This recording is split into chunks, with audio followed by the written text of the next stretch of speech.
Salut à tous, aujourd'hui nous allons montrer une erreur théologique et linguistique de l'islam sunnite concernant la théologie juive, une erreur irréfutable qui prouve bien que Mohammed était ignorant à propos des juifs et ne pouvait donc pas être un prophète de Dieu. Allah dit dans le Coran, dans le verset 30 de la sourate 9, les juifs Yahoud disent Uzair est le fils de Dieu, et les chrétiens disent le Christ est le fils de Dieu. Telle est leur parole provenant de leur bouche, ils imitent le dire des mécréants avant eux, que Dieu les anéantisse, comment s'écartent-ils de la vérité? C'est sur base de la parole d'Allah que le prophète déclare ceci dans la Sunna. Sahih Bukhari 4581 et 7439 avec Sahih Muslim 183a. Le prophète dit, le jour de la résurrection, un crieur annoncera que chaque communauté suive ce qu'elle adorait. Alors les juifs seront appelés, et on leur dira, qui adoriez-vous? Ils diront, nous adorions Esdras, le fils d'Anna. Et il sera rassemblé dans l'enfer, puis ils tomberont dans le feu. Si l'information concernant les chrétiens est assez évidente, on peut donc se demander le sens des mots employés par Allah et son prophète pour les juifs. Ibn Taymiyyah déclare dans Majmou al-Fatawa, par le terme Yahoud, on entend désigner toute la communauté juive. Cela voudrait dire que selon l'islam, Allah a affirmé que tous les juifs considéraient le personnage biblique d'Esdras comme le fils de Dieu, alors qu'aucun livre, ni du Talmud, ni du Tanakh, ni des différents canons bibliques, ni même des évangiles apocryphes ou bien un seul livre d'histoire antérieur au Coran ne l'ont affirmé. On pourrait dire que l'absence de preuve n'est pas preuve de l'absence, mais ce qui est affirmé sans preuve peut être réfuté sans preuve. Néanmoins, voyons voir si les différents savants de l'islam sunnite ont su apporter une explication satisfaisante pour confirmer ce verset. Les oulémas ont à peu près la même explication concernant ce verset, que ce soit Ibn Hajar dans la plus grande exégèse de Sahih Bukhari Fath al-Bari, Ibn al-Arabi al-Jassas ou bien les tafsirs, les propos sont similaires. Les savants affirment qu'un groupe de juifs aurait adoré Uzair, sans se faire démentir par les autres juifs, et que cela est la raison de leur péché en commun. Tout d'abord, quel est donc ce groupe? Dans la Sirah d'Ibn Ishaq, As-Suyuti dans Asbab al-Nuzul et Ibn Abu Hatim, nous avons la réponse à cette question. 6 juifs de Médine vinrent et dirent au prophète, comment pouvons-nous te suivre alors que tu as abandonné notre Qibla et que tu n'attestes pas qu'Uzair est le fils de Dieu? Alors Allah révéla ce verset. Il aurait donc suffi de la parole de 6 juifs pour qu'Allah descende un verset accusant l'ensemble des juifs tout en proclamant leur châtiment éternel. Ces explications sont toutes réfutables, que ce soit d'un point de vue islamique tout comme rationnel.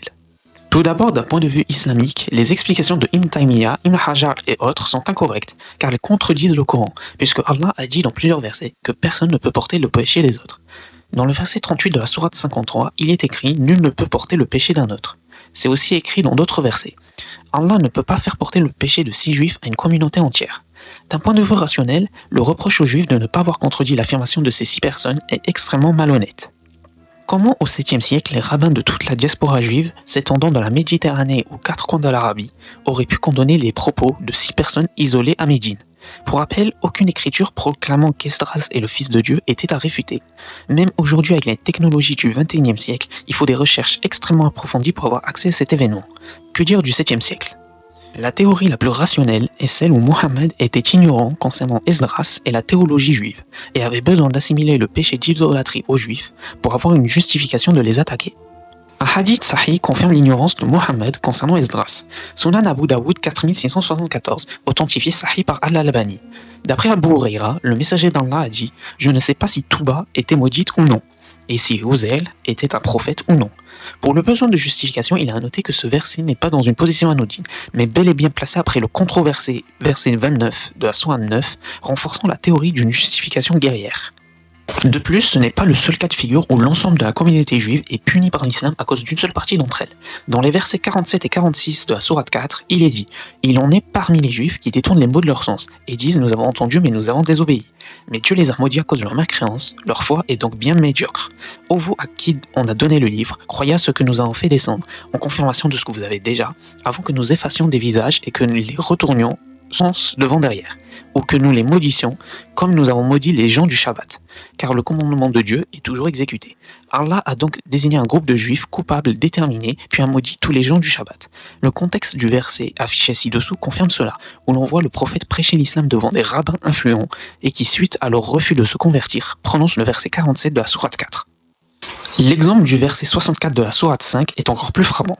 Suite à la parole d'un ou de 2 juifs qui ont blasphémé Allah, ce dernier s'est dépêché de se justifier, de propager l'inimitié et la haine sur tout le peuple juif, accusé de créer la guerre et le désordre. Voici ce que Ibn Kathir, Tabari, Courtobi et le Tafsir Ibn Abbas de Al-Firuzabadi déclarent avec beaucoup de haine dans leurs exégèses respectives. Les Juifs, que Dieu les maudisse, accusent le Seigneur de l'avarice. Ikrima a dit que ce verset fut révélé au sujet du Juif appelé Finhas, qui a dit « Allah est pauvre et nous sommes riches ». Et Abu Bakr, entendant ces propos, le frappa. Quant à Ibn Abbas, il a rapporté qu'il fut révélé à propos d'un juif appelé Shas ben Karis, qui a été mentionné dans l'Asbab al-Nuzul du verset 30 de la sourate 9, qui a dit au prophète « Ton Seigneur est avare et ne dépense pas ». Dieu fit alors descendre ce verset.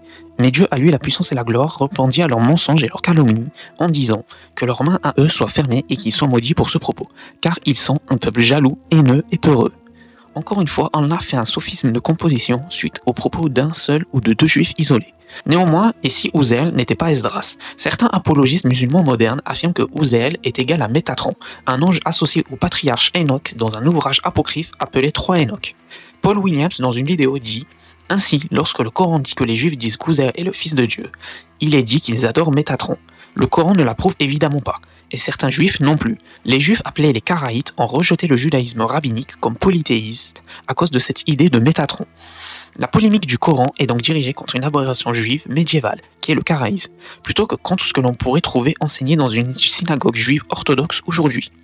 Le Coran ne critique pas le judaïsme en tant que tel, mais il prend en compte le point de vue juif karaïte par rapport au point de vue rabbinique.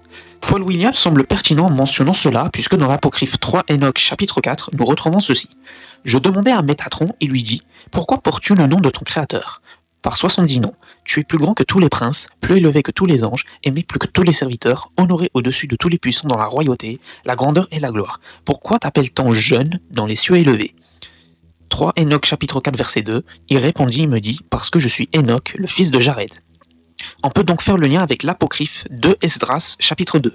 Verset 46, alors je dis à l'ange qui est ce jeune homme qui place des couronnes sur eux et met des palmes dans leurs mains.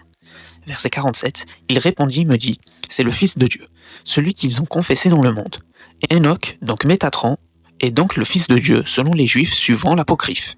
Mais Paul Williams oublie un point important, Enoch correspond à Idris en islam, et Allah assure clairement qu'il est un prophète. Dans le verset 56 de la sourate 19, il est écrit et mentionne Idris. Dans le livre, c'était un véridique et un prophète. Contrairement à Uzael, où c'est incertain, donc Métatron ne peut pas être Uzael. Si Mohammed connaissait la théologie juive, il aurait dit « Les juifs karaïtes disent Idris, Enoch est fils de Dieu ». Or Mohammed a attribué à l'ensemble des juifs la vénération de Uzair sous le nom d'Esdras, tout comme la vénération de Jésus à l'ensemble des chrétiens. En constatant un livre au nom de Esdras parlant directement de Métatron et donc de Enoch, on voit bien donc que dans le Coran, une erreur manifeste de Mohammed concernant la théologie juive. Mohammed sur ce passage aurait bien confondu Enoch avec Esdras. Avec tous ces éléments à disposition, on peut en conclure que Allah a fait une erreur historique, théologique et linguistique monumentale, que Mohammed ne savait pas qui est Esdras, l'a confondu avec Enoch et a calomnié le peuple juif d'idolâtrie sans aucune preuve, que des savants reconnus tels que Ibn Taymiyyah ou Ibn Hajar ont contredit le Coran en attribuant le péché de juifs idolâtres à l'immense majorité des juifs monothéistes, et Allah fait des sophismes de composition à l'égard du peuple juif à plusieurs reprises, et donc Mohammed est un faux prophète.